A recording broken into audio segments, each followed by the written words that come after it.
Entrepinares fabrica uno de los 9 kilos de queso que cada español consume al año. Tiene 3 centros productivos, una fábrica de recuperación del suero para la industria alimentaria y una planta de distribución desde la que llevan por toda España la imagen de Castilla y León. Dicen que el queso nació de forma casual cuando encontraron en el estómago de una cría de vaca que la leche que recientemente había mamado se había cuajado, pero conservaba sin embargo todos sus componentes nutricionales. De eso han pasado siglos y la elaboración de este producto tradicionalmente artesanal se ha trasladado a modernas instalaciones como esta. La adición de fermentos, adición de sales de calcio y en último momento la sustancia que nos hace coagular la leche y convertirla en cuajada. En 2 horas vamos a tener la pieza de queso formada. Hay quesos que son semicurados, que están del orden de 45 o 60 días madurando. Hay quesos curados que están 4 o 5 meses y hay quesos viejos o reservas que pueden estar hasta 1 año. Los quesos van bajando por aquí y esta es la máquina cortadora que corta el queso en 4 cuartos. ACG surge de la intención de poner al servicio de los ciudadanos una tecnología de análisis genético hasta ahora solo aplicada a la investigación. Un proyecto que fue premiado en 2011 por la Fundación Genoma España y que hoy conocemos como una realidad biotecnológica al servicio de pacientes con riesgo de padecer enfermedades genéticas. Esta tecnología nos permite secuenciar de manera ultra rápida el ADN de cualquier ser vivo, de manera que con ella podemos ver la evolución de un virus como la gripe o analizar el conjunto de genes determinantes a la hora de padecer un tumor.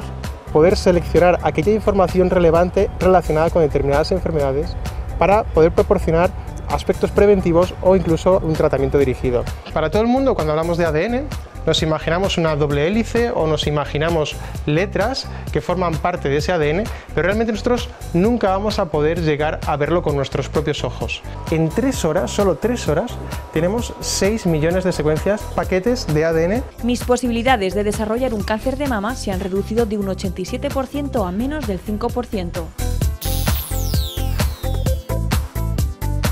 Fabricaban sofás para tiendas de muebles y decoración hasta que vieron el precio de venta al público que uno de estos establecimientos le ponía a su trabajo. Estos 2 hermanos decidieron entonces encargarse ellos mismos de la venta y distribución de sus productos y trabajar sin intermediarios. Así nació Sofactory.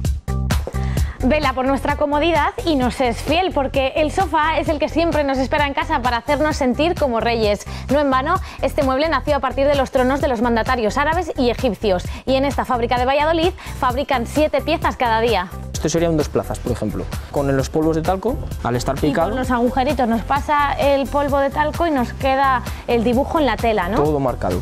Esto es donde te sientas, donde te apoyas, o sea, la comodidad. El primer golpe que damos con la espalda, que a veces nos tiramos en el sofá, esta parte es la que lo resiste. ¿Cuándo se nota que es buena calidad? Cuando es muy suave, tiene mucha silicona y que sea hecho bolitas. Fundamental que sea hecho bolitas y que no queden arrugas, eso es fundamental también. Comienza Hecho en Castilla y León. Entrepinares cumple 30 años habiéndose convertido en la primera productora de quesos de España. Concretamente fabrica cada año 45 millones de kilos de queso, un alimento cuya producción mundial supera a la del café, cacao, té y tabaco juntos. Buenos días, María, Carlos. Buenos días, bienvenida a Entrepinares. Muchísimas gracias por habernos recibido en este 30 aniversario de Entrepinares, bueno, que sin duda ha sabido bien aprovechar estos 30 años de historia, ¿verdad? Sí, efectivamente. La empresa fue creada por Antonio Martín, que es el actual presidente y es propietario. Somos interfabricantes de Mercadona y sí hemos ido, bueno, pues creciendo de forma progresiva y llegar a donde tú dices, a ser los primeros productores de queso de España. Fabricamos efectivamente 45 millones, 1 kilo. Por español, efectivamente. ¿Dónde fabricamos todos estos millones de kilos de queso? Muy bien, pues mira, iniciamos la fabricación en 3 plantas, en Villalba, Lugo, la otra en Valladolid, Argales y la otra en Fuenlabrada, Madrid. Las producciones de esas plantas se traen para este centro que tenemos aquí en Valladolid y una vez que ha conseguido esa maduración adecuada se prepara para la venta. Esas 3 plantas de producción generan un suero y ese suero se lleva a una planta que tenemos en Benavente y ahí se deseca el suero. ¿Y se puede volver a reutilizar? Eso se utiliza bien para consumo humano como un producto industrial que se utiliza para galletas, helados y distintos productos o también alimentación animal. O sea que hemos sabido optimizar todos los recursos y no desperdiciar absolutamente nada. Eso también es una buena fórmula para afrontar estos tiempos, ¿no? que corren. Sí, es muy importante. Además el suelo tiene unos componentes alimenticios interesantes. Yo comentaba antes que me ha parecido un dato súper curioso, Carlos, que la producción mundial de queso supera a la de café, té, cacao y tabaco juntos, que ya es decir. Nosotros los españoles no consumimos mucho queso. Consumimos una media entre 8 y 9 kilos per cápita. Sin embargo, en Europa esta cifra alcanza una media de 22 kilos año. O sea que podemos crecer mucho más si nos habituamos a los consumos europeos actuales. ¿Cuántas personas trabajan en Entrepinares? Pues mira, trabajamos unas 550 personas. Bueno, un proyecto empresarial que yo me dispongo hoy a conocer, pero si te parece, Carlos, yo creo que primero tengo que irme a la otra sede, al centro de producción, para ver cómo se hace el queso, y luego vuelvo y veo cómo se prepara y se distribuye desde aquí pues para toda España, ¿no? Hemos dicho. Muy bien, pues muchas gracias. Muchas gracias, Carlos. María. Adiós. Hasta luego.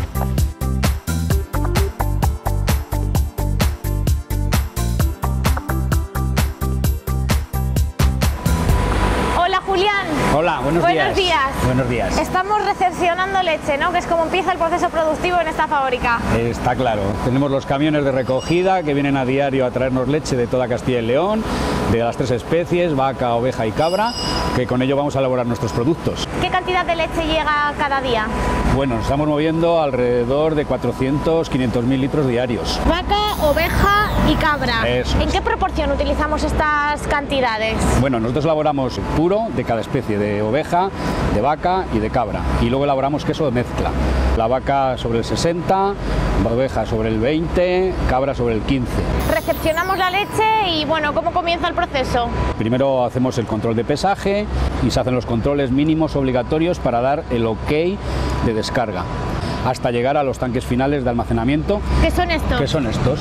¿Qué cantidad de leche tenemos aquí? Uy, aquí tenemos tanques de 300.000 litros, equivalentes a 20 cubas de fabricación. ¿Cuánto tiempo pasa aquí la leche? ¿Inmediatamente se va al proceso productivo o tiene que pasar un tiempo? Nosotros trabajamos con la recepción del día, fabricación al día siguiente. O sea que ahora vamos a ver procesar la leche que llegó ayer. Eso es. María, vamos a empezar a ver cómo funciona el proceso de las cubas. Estamos llenando las cubas de cuajar. Son cubas de 15.000 litros. Aquí tiene lugar el proceso tecnológico quesero. La adición de fermentos, adición de sales de calcio y en último momento la sustancia que nos hace coagular la leche y convertirla en cuajada.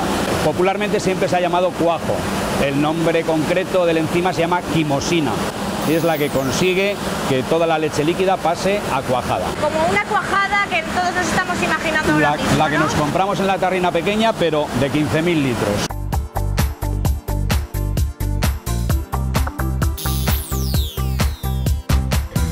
El cáncer es una de las enfermedades genéticas más frecuentes, pero los efectos de esta patología se pueden reducir considerablemente con un diagnóstico rápido. Gracias a los estudios que se realizan en este laboratorio, podemos conocer la probabilidad que tenemos de heredar este tipo de dolencias para poder actuar a tiempo. Buenos días, Alberto. Buenos días, Adrián. Hola, María. El cáncer y otro tipo de dolencias, de enfermedades hereditarias que podemos diagnosticar a tiempo para poder recibir, bueno, pues tratamiento preventivo, ¿no? Efectivamente, ACGen es un centro de diagnóstico genético que utiliza una tecnología de ultrasecuenciación masiva muy eficiente. Para que nos hagamos una idea, el ADN tiene unos 3.200 millones de nucleótidos. 3.200 millones. Exactamente, eso lo podríamos equiparar a letras, con lo cual tendríamos toda una biblioteca dentro de cada célula. Nosotros nos encargamos de poder seleccionar aquella información relevante relacionada con determinadas enfermedades para poder proporcionar aspectos preventivos o incluso un tratamiento dirigido. ¿Y cómo surge este proyecto? Alberto y yo nos conocemos desde pequeños, los dos somos de La Bañeza, hacíamos judo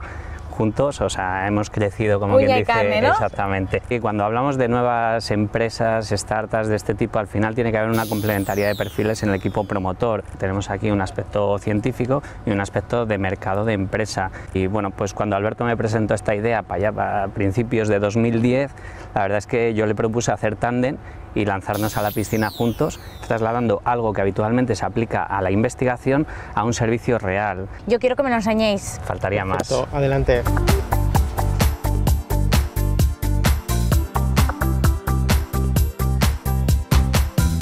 María, bienvenida a nuestro laboratorio. Antes de nada voy a ponerme la bata.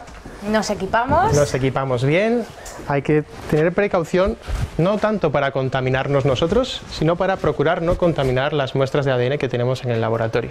Muestras que ¿cómo llegan aquí? Si yo como ciudadana tengo una preocupación por si puedo heredar una patología que hayan sufrido otros familiares, ¿puedo venir aquí directamente y contároslo a vosotros? Son test clínicos, tienen una utilidad médica y además tienen unas implicaciones psicológicas que son muy grandes. Por lo tanto, es preferible que un profesional sanitario, un médico, lleve el caso o en su conjunto una unidad de consejo genético donde hay psicólogos, oncólogos, enfermeros. No sabemos si estamos preparados como para recibir esa información. Así, ¿no? En Estados Unidos ha habido un tiempo en el que los estudios genéticos se han abierto y se han dado cuenta que hace falta que haya un profesional clínico que dé consejo y que maneje a ese paciente. Una vez que nos han dado el consentimiento, que nos lo ha prescrito el médico. Nosotros mismos nos encargamos de ir a recoger la muestra y lo que nos vamos a encontrar son con este tipo de muestras, principalmente con muestras de sangre, como esta, o se puede utilizar saliva, porque realmente cualquier célula de nuestro cuerpo,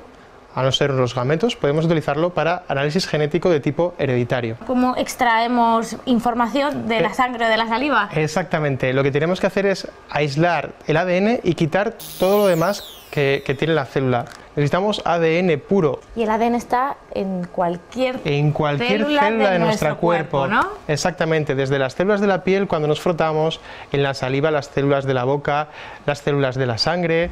Estos kits van limpiando y rompiendo la célula. ¿Tenemos alguna muestra ya de ADN exclusivamente? Exactamente. Realmente lo que vemos es un líquido y si pudiéramos acercarnos un poco, podríamos ver unas hebras muy pequeñitas, aglutinadas, y esto solo se observa cuando la muestra está recién extraída. Para todo el mundo, cuando hablamos de ADN, nos imaginamos una doble hélice o nos imaginamos letras que forman parte de ese ADN, pero realmente nosotros nunca vamos a poder llegar a verlo con nuestros propios ojos, pero sí de detectar y saber que están ahí, porque el ADN es un ácido, entonces podemos detectarlo. Es una cuestión de fe. Es una cuestión.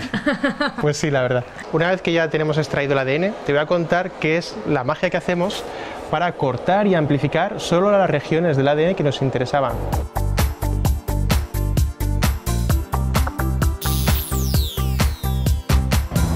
Son una empresa joven, pero se puede decir que llevan toda la vida fabricando un producto ligado al descanso, a la familia y también a la cultura de la televisión, porque seguro que todos ustedes, los que nos están viendo ahora, se encuentran perfectamente acomodados en su querido y particular sofá.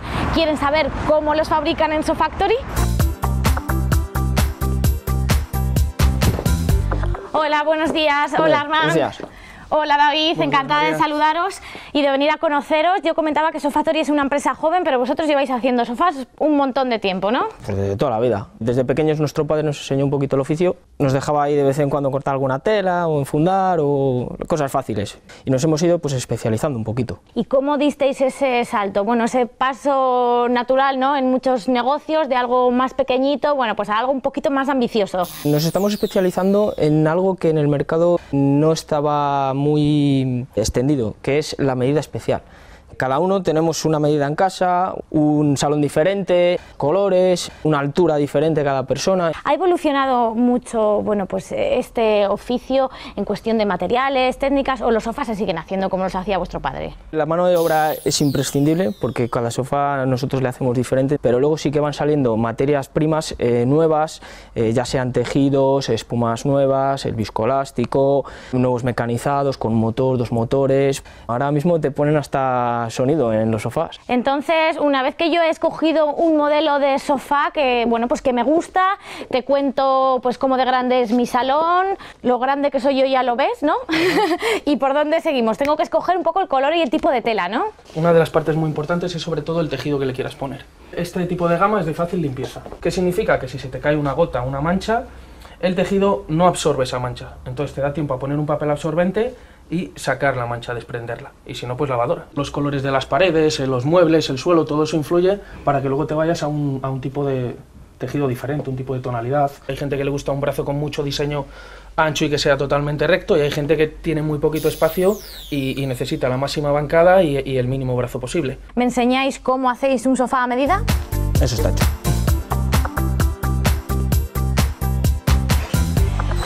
Empezamos, bueno, pues cortando la tela, ¿no? Sí, aquí realmente vienen un poquito todos los pedidos. Lo primero que hacemos es estirar la tela. ¿De dónde vienen las telas? Las textiles de la parte de Alicante, de Barcelona, de Madrid. Nosotros compramos a los almacenes, no te lo venden directamente.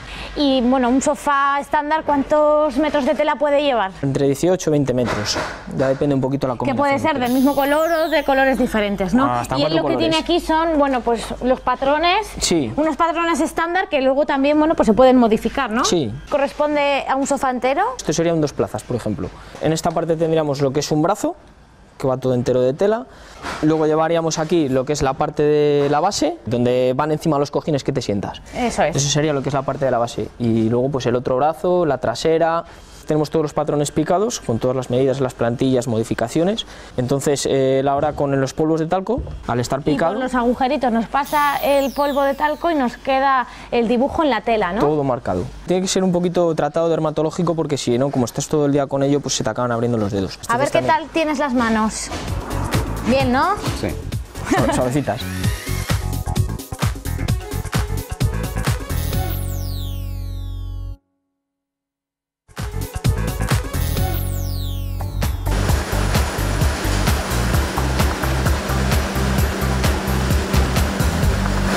¿Cuánto tiempo tiene que estar? Vamos a estar unos 35 minutos hasta conseguir una cuajada compacta que luego sea apta para ser troceada. No olvidemos que la leche tiene un 87% de agua y el resto, el 13%, son las sustancias nutritivas. Ese 13% lo vamos a concentrar. El agua propia de la leche va a denominarse a partir de ahora suero. Esto lo retiramos, la parte líquida, este suero se retira. Al final pondremos una especie de colador grande y quitaremos líquido y nos quedaremos con la cuajada, que es lo que nos interesa para formar el queso. Tenemos la cuajada bien troceada, hemos separado el suero, hemos dicho, y bueno, ya tenemos la materia prima para empezar a fabricar los quesos, ¿no? Parte de esa cantidad de suero se elimina en la cuba por aspiración y el resto ya lo vamos a eliminar aquí con este cilindro que hace de colador. Total, que de los 15.000 litros de leche que teníamos, bueno, al principio tenemos una pérdida. 15.000 litros de leche nos van a dar aproximadamente 1.800, 1.900 kilos de queso y hay aproximadamente 13.000 litros de suero por cada cuba que aparecen como subproducto. Tenemos 2 cilindros, uno interior que hace de colador, el líquido sale al exterior y el cilindro interior es el que va compactando. Al final vamos dando cortes y cada uno va a un molde. ¿Esto, Julián, se podría probar ahora mismo? Esto se podría probar porque hemos elaborado con leche pasteurizada. Es la diferencia a tener en cuenta cuando elaboramos con leche cruda. Ese producto debe madurar por lo menos 60 días para que cualquier microorganismo que pudiera ser indeseable en el consumo se quede eliminado. Al final se nota en el sabor. Y digamos que la tradición en Castilla y León es tener un queso de oveja de leche cruda. Es un poco más recio, desarrolla más aroma, un poco más fuerte, para ciertos gustos agrada más. En nuestro caso hacemos leche pasteurizada y también hacemos queso de oveja de leche cruda.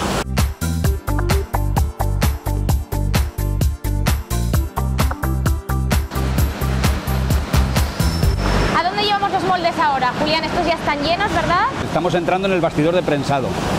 Los moldes llenos con su tapa van a pasar ahora 2 horas con presión. Los moldes son microperforados y ayuda a que vaya saliendo el suero a través de esos pequeños orificios. En 2 horas vamos a tener la pieza de queso formada de tal manera que fuera del molde ya no se desmenuza.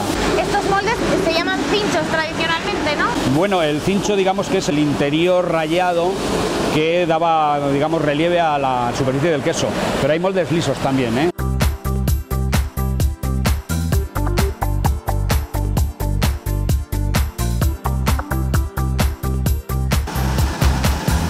¿En qué fase nos encontramos del proceso, Julián?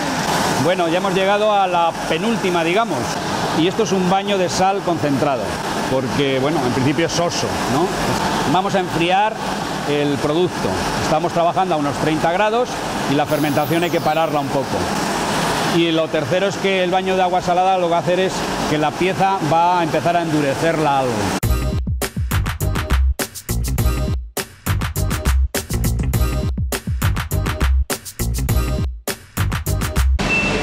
Y hasta aquí nuestra parte del proceso, pero ni mucho menos acaba aquí la elaboración de un queso, ¿no, Julián? Nada, esto ha sido lo que hemos visto de la planta de un día, pero ahora estas piezas las mantenemos un par de días oreando y luego las trasladamos al centro logístico de Las Arenas. Pues entonces yo me voy para allá a ver qué hacen con estos quesos que reciben. Gracias, Julián. De nada. Adiós. Hasta luego.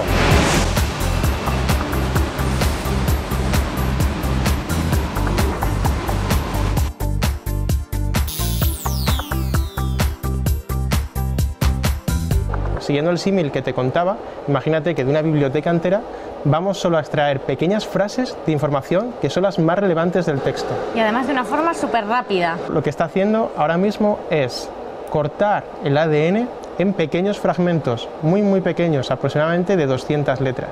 Y solo vamos a capturar aquella información, aquellos genes que queremos leer. Ya hemos cortado el ADN, ya lo hemos amplificado y seleccionado solo aquellas regiones que nos interesan. Para el cáncer hereditario son 37 genes los que tenemos en el panel. Para otro tipo de enfermedades se eligen otros genes diferentes. Porque ¿qué otras enfermedades, bueno, pues de carácter hereditario son más frecuentes o nos pueden preocupar más, tienen más incidencia? Generalmente las enfermedades hereditarias ya se consideran raras, pero son esas raras también las que es importante estudiar y a aquellas personas a las que más podemos beneficiar. Precisamente porque se estudian y se analizan menos, se avanza menos en ellas también, ¿no? Exactamente. Bueno, y ahora toca leer el ADN. Millones de secuencias como la que tenemos representada en esta estructura. ¿Representa dentro de esa biblioteca que tenemos, pues qué parte? Un fragmento ínfimo. Cada letra sería como cada una de estas partes. Estas partes pequeñitas, estas partes que ¿verdad? están en el centro de la molécula de la doble hélice. Este aparato nos permite leer muchas secuencias a la vez y de muchos pacientes también a la vez. Lo que hacemos es posicionar la pipeta en el orificio de entrada y poco a poco vamos llenando de líquido todo el chip y automáticamente la máquina empieza a generarnos secuencias. En 3 horas, solo 3 horas, tenemos 6 millones de secuencias de una alta calidad. Secuencias que son, bueno, pues reproducciones como exactamente, este dibujo, ¿no? Pequeños paquetes de ADN, así es como nosotros podemos entender y trabajar con el ADN.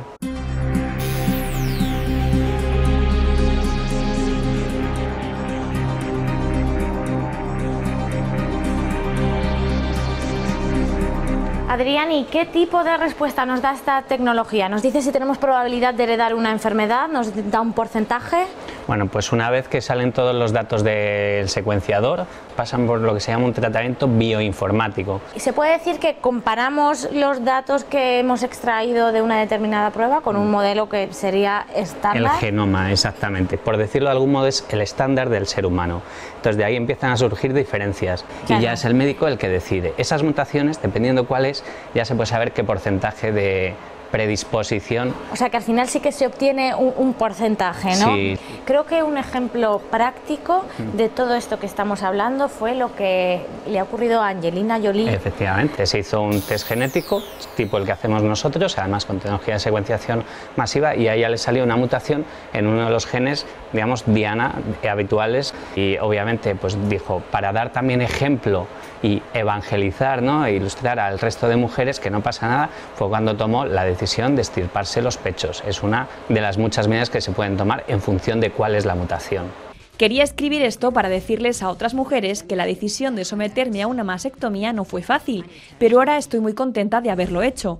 Mis posibilidades de desarrollar un cáncer de mama se han reducido de un 87% a menos del 5%. Al final vosotros rara vez tenéis contacto directo con los pacientes que reclaman este tipo de estudios, ¿no? Vuestros clientes, digamos, son hospitales, clínicas privadas, públicas. Incluso últimamente también trabajamos mucho con investigadores, ya que la tecnología que tenemos en el laboratorio es capaz de no solo leer ADN humano. Por ejemplo, podemos determinar si una misma bacteria está infectando a personas diferentes. O por ejemplo en ganadería, imaginaos una granja de cerdos, si tiene un problema de infecciones, nosotros vamos a poder detectar qué bicho es el que está infectando a esos cerdos y sobre todo cómo atacar a ese bicho, porque vamos a conocer sus características genéticas. Pero solo detectáis cosas malas, ¿no detectáis cosas buenas? ¿No las hay? Bueno, en el ADN todavía hay mucho por descubrir, como veníamos diciendo. Se ha investigado sobre todo en lo que afecta, entonces en lo negativo. Pero sí que nos llegan casos Y ahí Alberto puede contar algo más de gente que los propios médicos se sorprenden de su capacidad de curarse cuando en circunstancias normales le darían 3 meses de vida. Y eso también, la respuesta está en el ADN. Exactamente.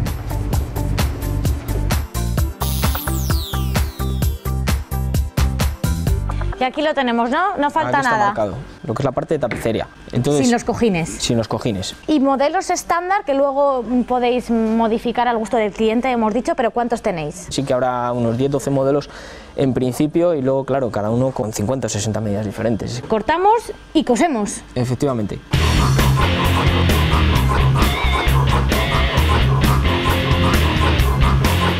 Y aquí tendríamos otro modelo diferente. Sí, esto es una butaca relax, por ejemplo. Lleva más piezas todavía que el que hemos cortado antes. Y estas son todas las piezas de cada patrón, ¿no? Sí, no sé si serán 20 piezas así más o menos, que es lo que suele llevar una base. Piezas que hemos estado marcando y cortando allí, ¿verdad? Sí, lo que pasa es que aparte duplicadas o triplicadas. Y esto, claro, es el primer trabajo que tuvisteis que hacer para poner el negocio de aquí salió en marcha, todo. ¿no? Empiezas con algo muy sencillito y luego ya sí que te vas especializando, ya vas sabiendo dónde tienes que quitar, dónde tienes que poner, para que quede más grande, más pequeño. Ellas, bueno, están cosiendo precisamente Sí. las piezas que acabamos de cortar, ¿no? Lo que son las bases. Esto en concreto, por ejemplo, ¿qué Esto. podría ser? Esto es un brazo. O sea, que ella se encarga un poco de las piezas estructurales, ¿no? Sí, lo que va luego ya fijo, que no se puede A la mover. estructura. Y Efectivamente. aquí, Cojín, que esto es lo que va enfundado. Esto es donde te sientas, donde te apoyas, o sea, la comodidad. David, y en paralelo al proceso que hemos visto de marcado y cortado de las telas, bueno, pues se va haciendo la estructura en madera, ¿no? De los sofás. Eso es, ahora estamos en la parte de carpintería y aquí está haciendo la zona del armazón. Pone los tablones en los laterales, todo va a tabla y grapa de carpintería de aproximadamente unos 3-4 centímetros. ¿Qué tipo de madera soléis utilizar? Pues estamos trabajando, depende de los modelos, unos llevan pino, otros llevan haya, otras partes van con aglomerado que no necesitan tanta resistencia. Todas estas piezas vienen ya a medida. Esto ya sería la estructura completa de una pieza, de un sofá, David. El armazón terminado, sí. ¿Y podría sentarme? ¿Ya soportaría mi peso? Incluso si te quieres subir arriba, pisas y aguantas sin problema. Los puntos débiles son en los centros, pero como tiene los listones que hemos visto en los laterales... Esta es la parte que soporta el primer golpe de peso cuando nos sentamos en el sofá, ¿no? El primer golpe que damos con la espalda, que a veces nos tiramos en el sofá, esta parte es la que lo resiste. Si el dueño es una persona, bueno, pues con muchos kilos de más, ¿habría que reforzar más? Sí, los clientes nos suelen avisar cuando necesitan un sofá que vaya más reforzado y le ponemos más listones, más partes de refuerzo. ¿Por dónde seguimos, David? Aquí que tendríamos un brazo, ¿no? Aquí tenemos el armazón de un brazo, con una espuma para luego cuando pongamos la tela, quede blandito, quede pomposo. Utilizamos una cola al agua, no tóxica, no contaminante, no inflamable, que es importante también. Cuando vosotros echabais una mano a vuestro padre, ¿tú de qué te encargabas? ¿Qué es lo que más te gustaba hacer? Tapicero. ¿Sí? Yo tapizaba, yo pegaba, ponía cinchas, ponía tela, entonces en ese aspecto me he vuelto un poquito detallista por eso. Entonces, una vez que lo tenemos reforzado ya, ¿qué habría que hacer ahora, David? Pues ahora llega el momento de tapizarle, meterle el tejido, colocar bien las costuras y grapar por la parte de abajo para que esa tela quede desde hoy tapizada y durante años no se vaya a mover de su sitio. Bueno, todos los pasos son importantes, pero creo que este es fundamental, ¿no? Al final es la imagen, la estética que vamos a tener de nuestro sofá, ¿no? Esto tiene que quedar perfecto, cada costura en su sitio, todo bien alineado y que no queden arrugas, eso es fundamental también.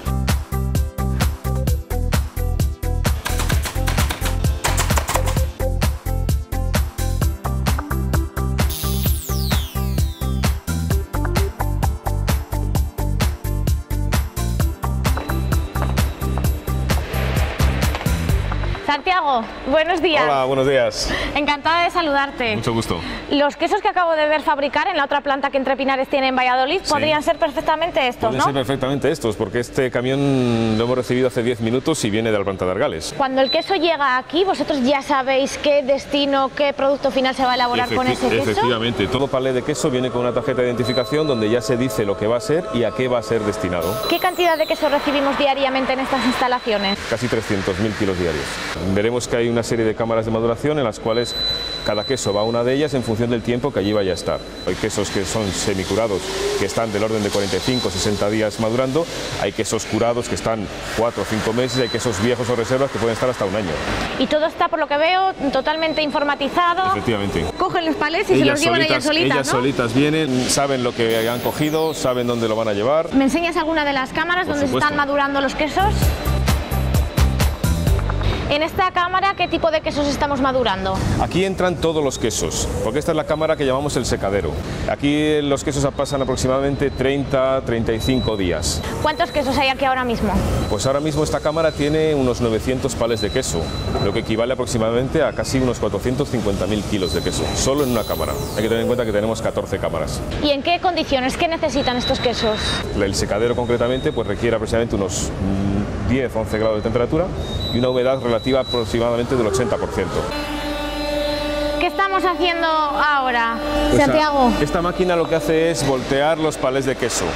Cuando el queso está en las cámaras de maduración en una posición determinada, el aire le incide a los quesos en esa posición en la que está. Entonces hay quesos que quedan por la parte central de los palés que el aire no les llega de una forma uniforme. Entonces lo que hacemos es, cada cierto tiempo, sacamos los palés de las cámaras, los damos la vuelta como habéis visto aquí, los volvemos a almacenar en la misma cámara, con lo cual todos los quesos quedan madurados de la misma manera.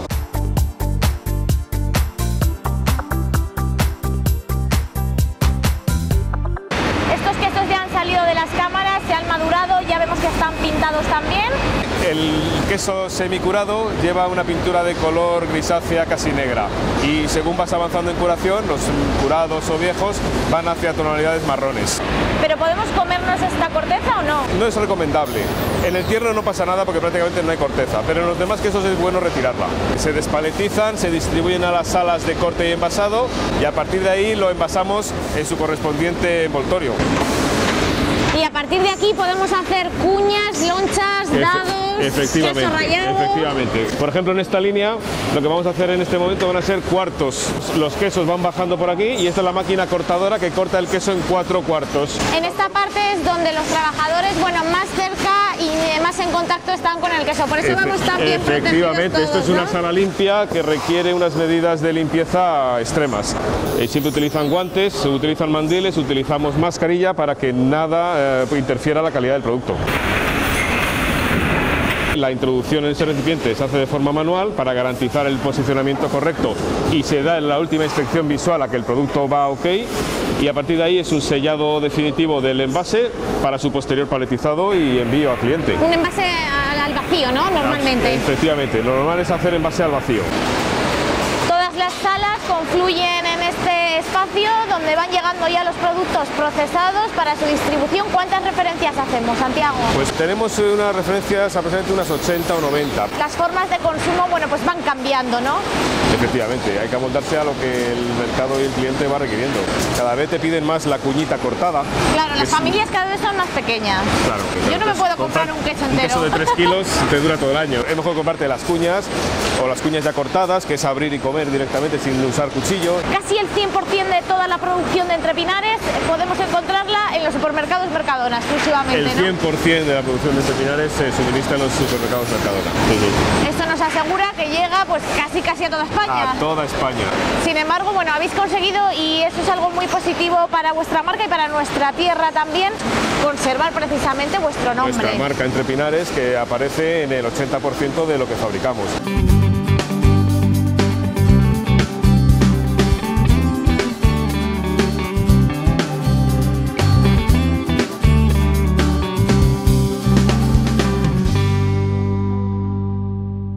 Óscar, como responsable de calidad eres el encargado de que todo este proceso que hemos visto, por cierto, tecnológicamente muy avanzado, bueno, pues se haga bien, correctamente, cumpliendo con todas las normativas agroalimentarias, que son muchas. Nosotros lo que conseguimos es tener un queso tradicional con las más innovadoras tecnologías. Toda esta amplia gama de productos que podemos ver aquí. El queso tradicionalmente se consumía antes entero, luego empezó a hacerse más pequeñito en cuñas, luego vemos en diferentes formatos, cuartos, mitades, tenemos las lonchas, la merienda de los niños, tenemos todo lo que no se ve, que son las fábricas con sus procesos de control, la seguridad alimentaria, la calidad y luego evidentemente lo que percibimos cuando todos nosotros como héroes hacemos la compra en los supermercados, que es que esté a tiempo, con un amplio surtido y a un precio pues, bueno, competitivo. Yo personalmente, como una gran consumidora de quesos, he disfrutado mucho y espero que los castellanos y leoneses también. Muchísima suerte. Muchas gracias a vosotros. Muchas gracias, Óscar. Adiós. Hasta luego.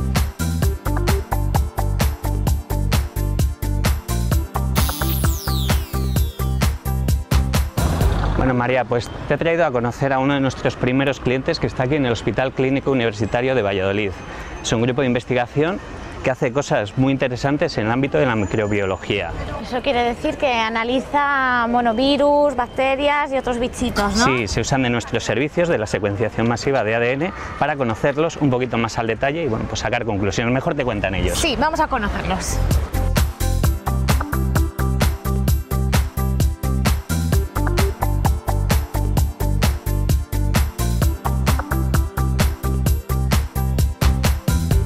Hola, buenos días. El doctor Raúl de Lejarazu, él es el director del Centro Nacional de la Gripe. Pues encantada de saludarte, Raúl. Aquí analizáis ciertos virus como la gripe, del que precisamente, bueno, pues parece que en los últimos años ha habido más casos. ¿Qué buscamos con esta investigación, con estos estudios? Bueno, pues lo que hemos hecho ha sido complementar un poco los estudios que nosotros hacíamos aquí de vigilancia con unas técnicas que te permite, digamos, mirar con mucho más detalle y con mucha más fiabilidad el genoma de los virus y el genoma de las bacterias. Con eso, al final, en la práctica, yo como paciente susceptible de sufrir gripe este próximo invierno, ¿qué puedo ganar? Normalmente la mayoría de los enfermos de gripe, como todo el mundo sabe, evolucionan bien, pero una pequeña proporción de casos van al hospital. Y de esos hay algunos incluso que ingresan en la UBI, desgraciadamente, y alguno que fallece. Si nosotros podemos ver si realmente hay cambios en el virus que hacen que algunas personas cursen más gravemente que otras en virtud del virus que las infecta o de la evolución que ha tenido el virus en el organismo, nosotros podíamos diseñar test diagnósticos más rápidos y por lo tanto anticipar medidas. Yo comentaba que precisamente es cierto que en los últimos años se ha hablado mucho más de la gripe porque parece ser que ha habido muchísimos más casos. ¿Para esto hay alguna explicación? En realidad no ha habido más casos, no. Lo que ha cambiado fundamentalmente de 2009 para acá es que la gripe, además de afectar a personas mayores y con patologías crónicas, afecta también a personas menores de 60 años, con casos graves. ¿Y esto puede deberse a las variaciones del A lo que más se debe es que ha aparecido un virus nuevo. Para que se haga idea la gente, cada vez que un virus entra en un organismo e infecta a una persona, es capaz de desarrollar lo que llamamos nosotros cuasi especies, porque llegan a ser tan diferentes que se pueden diferenciar hasta un 1% del genoma, que para que se haga idea la gente lo que supone un 1%, pues algo menos de diferencia tenemos los grandes orangutanes con el hombre. Y al final, ¿quién prevalece? Pues el más fuerte, el que es capaz de infectar a más. Al final, ¿cuánto tiempo ha pasado, chicos, desde que ideasteis este proyecto hasta que lo habéis convertido en una realidad? Desde la idea hasta que tenemos a CGEN funcionando y tenemos ya nuestros primeros trabajadores ahí, pues han pasado 3 años. El plan de negocio que presentamos fue considerado mejor idea biotecnológica de España de 2011. Juntamos los recursos necesarios y bueno, pues como pudimos montamos el laboratorio y en marzo de 2013 inauguramos. Pues enhorabuena, me alegro de haberos conocido porque sois un ejemplo de que el emprendimiento con éxito es posible. Muchísimas gracias, muchísimo futuro, que os vaya realmente bien. Hasta Adiós. la próxima.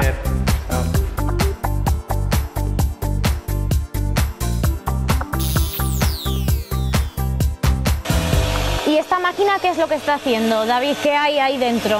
Es un molinillo que lo que hace es mover la fibra con la mezcla que nosotros le vamos a echar.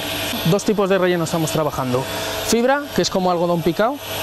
¿Cuándo se nota que es buena calidad? Cuando es muy suave, tiene mucha silicona y que sea hecho bolitas. Fundamental que sea hecho bolitas. En esta máquina lo que hacemos es expandir la fibra. Viene en una bolsa prensada y cuando se desprensa coge 8 veces más la capacidad de la bolsita que viene. ¿Ah, sí? ¿Y qué más echamos al relleno? Es una espuma picada, depende un poquito de los modelos. Hay unos que solo llevan fibra, hay otros que llevan una mezcla de las dos. La verdad es que da gusto tocarla, David. Es muy agradable. ¿Y con esto qué es lo que rellenamos? Pues con esto pasamos al rellenado de las partes de donde nosotros tocamos la espalda y la cabeza. Agarramos la funda, tiene una cremallerita con un espacio libre. Cuanto más lleve mejor, ¿no? Sí, pero cuanto más lleva es más duro, entonces hay que poner un peso equilibrado para cuando tú te sientes entre y cuando salga recupere. Metes funda, tapas para que no se escape y pisamos.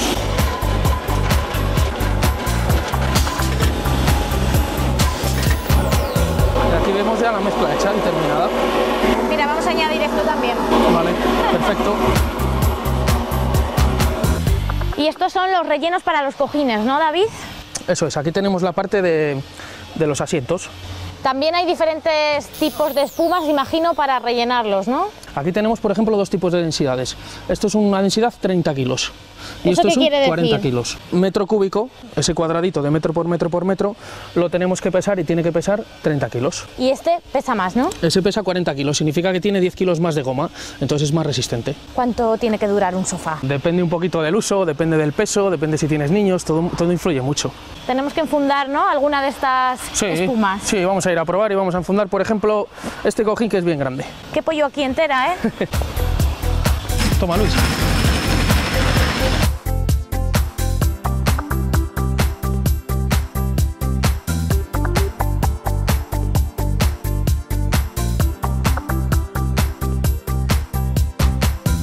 Esto se lleva mucho ahora, ¿no?, que se hace el sofá más grande. Se hace grande, te queda como cama y lo que nos gusta es llegar a casa y estar tumbados. Pues esta pieza es lo que hace que nosotros estemos tumbados. A ver, este que ya está montado nos quedaría así. Eso es. Estupendo. ¿Qué más hay que tener en cuenta en esta parte final para que nos quede el sofá perfecto? Corte de hilos sueltos que haya. No nos gusta comprarnos prendas que lleven hilos sueltos, que vaya lisito, todo bien recto, bien terminado, bien pomposo. Eso es lo fundamental. Y que sea cómodo, ¿verdad? Hemos dicho que yo lo voy a probar. Porque un sofá como que tiene que atraparte un poco, ¿verdad? Eso que te cueste levantarte y dejar el sofá. Eso es. Y este sofá con nevera incluida sí que es, bueno, un capricho a medida, ¿eh? Para gente que no se levanta el sofá. ¿Por qué no le pones una nevera? ¿O por qué no le metes una vinoteca o un ordenador en la parte de atrás? ¿Por qué no? ¿Y por qué no? Se puede hacer, incorporar cualquier cosa, ¿no? A un sofá. ¿Qué más cosas os han pedido? Vaciar lo que era el sofá y meter la maqueta del tren dentro. ¿Y cuántos venís haciendo, no sé, en un mes, por ejemplo, sofás? Pues más o menos venimos fabricando unas 70 pedidos o así, más o menos. Pues me ha encantado conoceros, muchísimas gracias, muchísima suerte, que sigáis haciendo un montón de sofás cada vez más cómodos y más bonitos. Gracias. Gracias. Adiós. Hasta luego.